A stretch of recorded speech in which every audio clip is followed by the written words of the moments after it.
Halo guys, selamat datang di video kami. Kami dari kelompok 5 kelas 4C.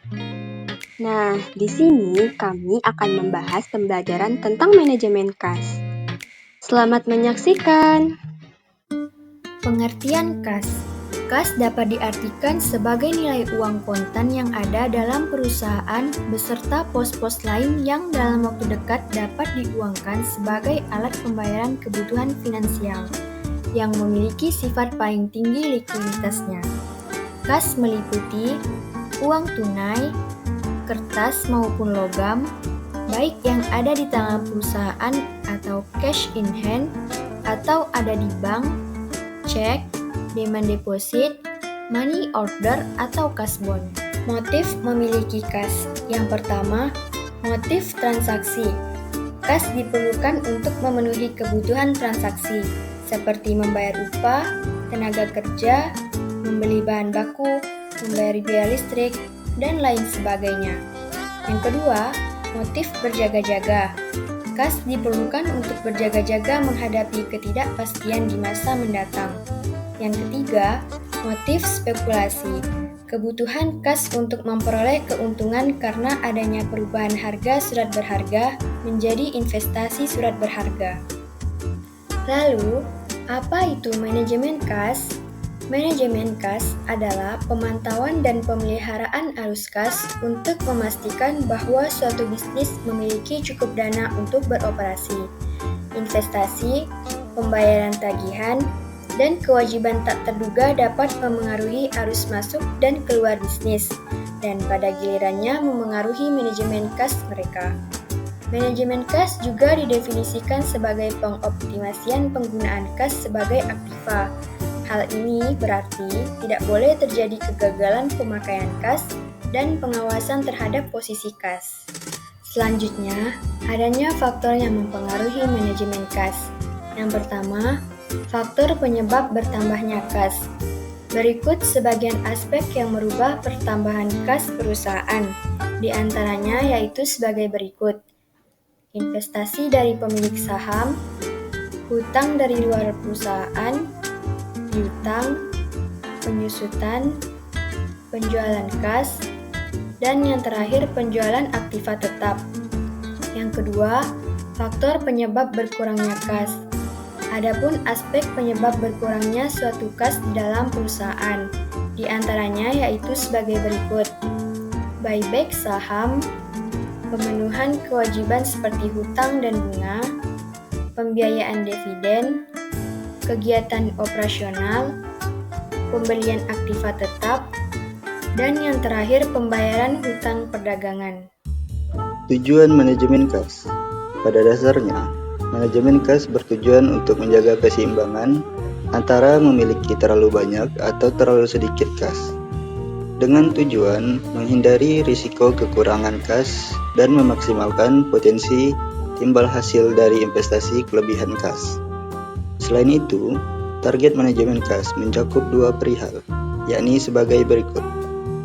Yang pertama ada likuiditas, yaitu manajemen harus secara sadar menjaga likuiditas dan jumlah kas yang harus ada dalam perusahaan.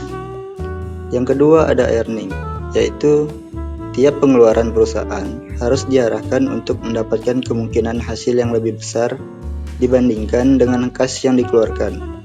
Selain itu, manajemen harus menjamin pembayaran dilakukan secara ekonomis. Selanjutnya ada aliran kas. Aliran kas dalam perusahaan terdapat beberapa macam, yaitu ada aliran kas masuk atau cash inflow dan aliran kas keluar atau cash outflow. Dalam aliran kas, terdapat juga aliran kas yang kontinu dan aliran kas yang tidak kontinu atau intermittent. Untuk aliran kas yang kontinu, seperti misalnya hasil penjualan produk secara tunai, penerimaan piutang. Kalau aliran kas yang intermittent, misalnya seperti penyertaan pemilik perusahaan atau penjualan saham, penerimaan kredit dari bank, atau juga penjualan aktiva tetap yang tidak terpakai. Selanjutnya ada perencanaan kas. Aspek utama perencanaan kas adalah penyusunan anggaran kas. Manajer harus menyiapkan daftar kegiatan untuk mencari kas atau pendanaan, dan kegiatan menggunakan kas atau pengoperasian dan penginvestasian, atau membuat proyeksi cash inflow, cash outflow, dan balance atau saldo. Selanjutnya ada perencanaan kas. Aspek utama. Selanjutnya ada sumber kas. Sumber kas adalah berbagai sumber yang menghasilkan penerimaan kas seperti penjualan, investasi, dan pendapatan. Sumber kas perusahaan dapat berasal dari berbagai macam, seperti yang pertama, hasil penjualan tunai dan penerimaan piutang. Yang kedua, ada dari penjualan aset tetap. Yang ketiga, penjualan atau emisi saham atau adanya penambahan modal oleh pemilik. Yang keempat, pengeluaran tanpa bukti utang atau wesel, utang obligasi, utang bank, dan lain-lain. Yang kelima ada penerimaan di luar usaha perusahaan. Yang keenam, adanya penerimaan kas dari sewa, bunga atau dividen, hadiah, atau restitusi pajak dari periode sebelumnya. Oke, selanjutnya ada langkah-langkah utama dalam manajemen kas. Yang pertama, perencanaan kas. Ini dilakukan dengan membuat anggaran kas yang mencakup semua sumber dan penggunaan kas yang diperkirakan selama periode tertentu. Biasanya 1 tahun. Anggaran ini harus mencakup biaya operasional, investasi, dan pembayaran utang. Yang kedua, ada pemantauan arus kas. Penting untuk secara rutin memantau arus kas masuk dan keluar. Pemantauan ini bertujuan untuk memastikan bahwa anggaran kas terpenuhi, mengidentifikasi potensi masalah likuiditas sebelum menjadi krisis, membuat penyesuaian yang diperlukan untuk menjaga keseimbangan kas. Yang ketiga, ada pengendalian pengeluaran. Perusahaan harus mengendalikan pengeluaran agar tidak melebihi anggaran yang ditetapkan. Beberapa strategi yang dapat diterapkan adalah memprioritaskan pengeluaran, evaluasi kontrak pemasok, dan mengurangi biaya operasional. Yang keempat, ada manajemen piutang dan utang. Penting untuk secara rutin memantau arus kas masuk dan keluar.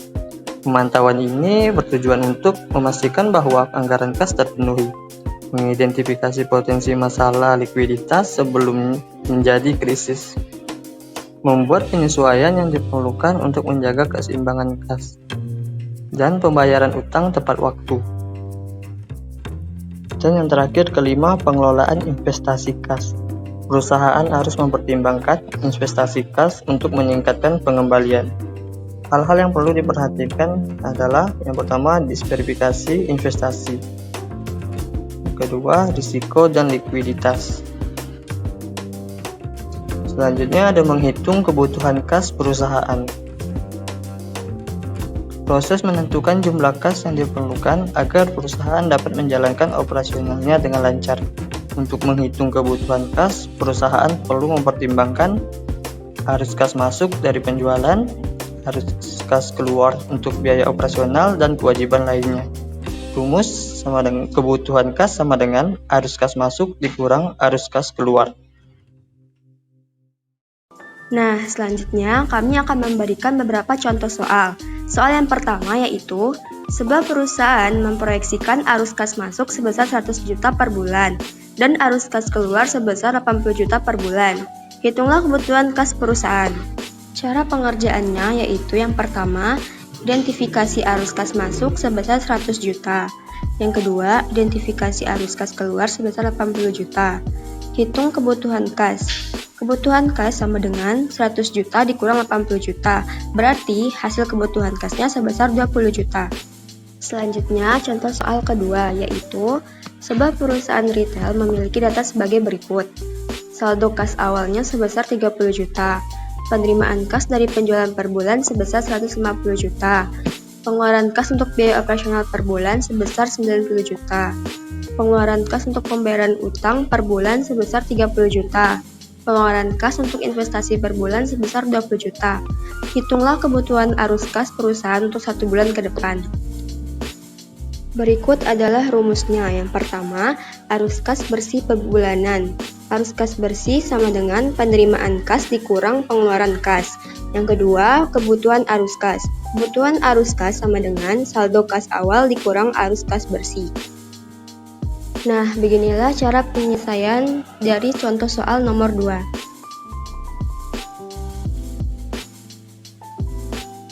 Thanks for watching and see you guys.